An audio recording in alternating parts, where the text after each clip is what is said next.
for the person whose business is not on fire, right? They're not desperate. They're doing fine. They don't really need it, but they're intrigued with this idea of 30 to 35% of their total revenue being, forgivable loans or subsidies or funding of some sort, right? This is a new perspective for them. Do they just come to you and say, what you got for me? Or what's the process there? They can do it a whole host of things. One of the things they can do is have fun with it. They can go onto Google and they could pick like a certain city. And, I like to just have fun and say, economic funding, Portland, Oregon, see what comes up, So the key to variables is finding the right words, right?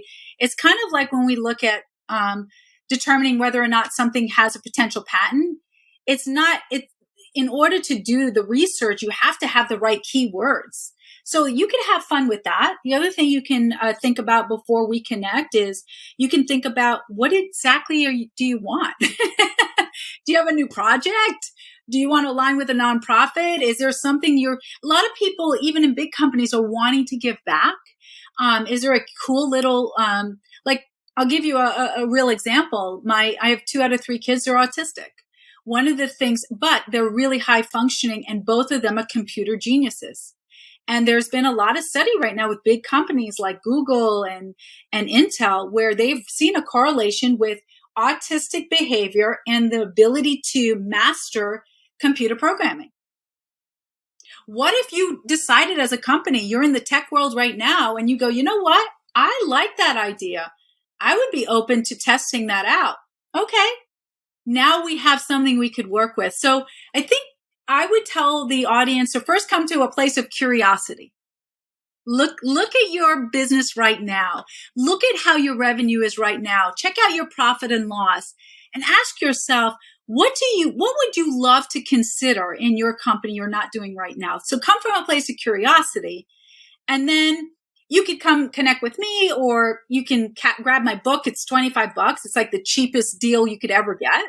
And yeah, so that's what I would say. What I'm hearing there is that niching down, whichever way you want to say that, is really key in this. When you're doing your searching, when you're thinking about what kind of funding you want, I think that's an important piece. And then exploring what's there. And again, back to the concept of treasure hunt, it sounds like you start with some of these basic things and then you go on a little bit of a treasure hunt and see what you can find. I love that. Yeah. So, I found funding for Native Americans. People are like, what?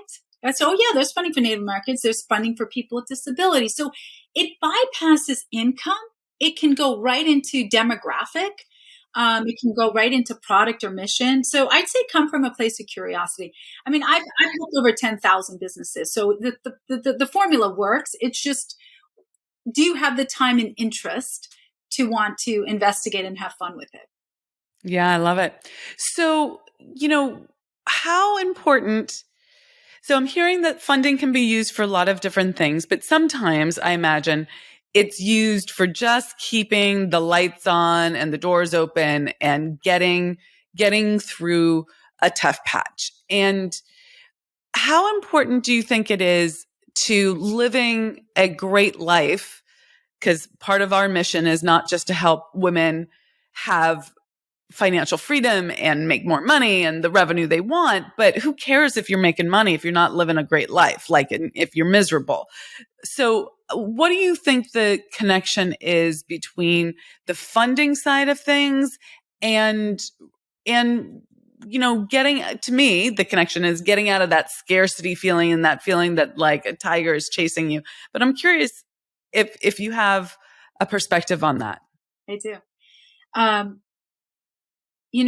I go back to when I was 18, and I don't know if you know my story, but I was in hiding for 5 years. I left a really dangerous situation. And that's why I wear a superhero cape on stage. I talk about that. I had a real villain. And most people who don't know my story and then hear my story think, oh my gosh, this is really hard.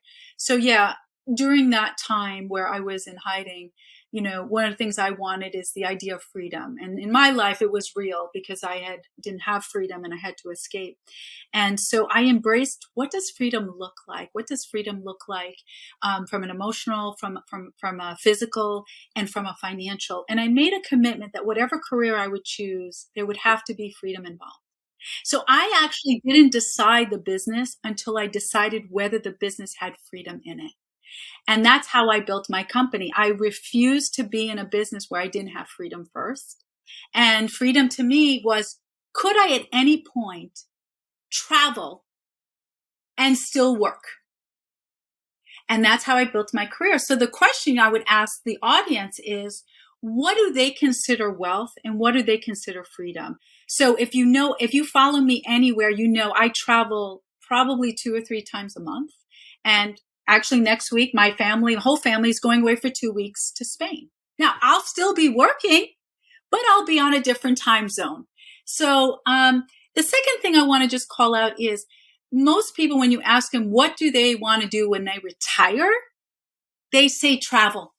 Why not now, right? Why not now? Most people get stuck. I travel all over the world. I mean it. And it's not a lot of money. I literally went for 2 days to Hawaii.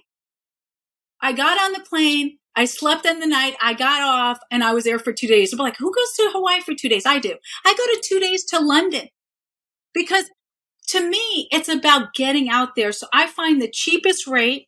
I have never paid more than $500 on flights, for the most part. And I just go. I don't talk about it. So I think what we have to do is get out of this idea that we have to wait to have what we want when we retire.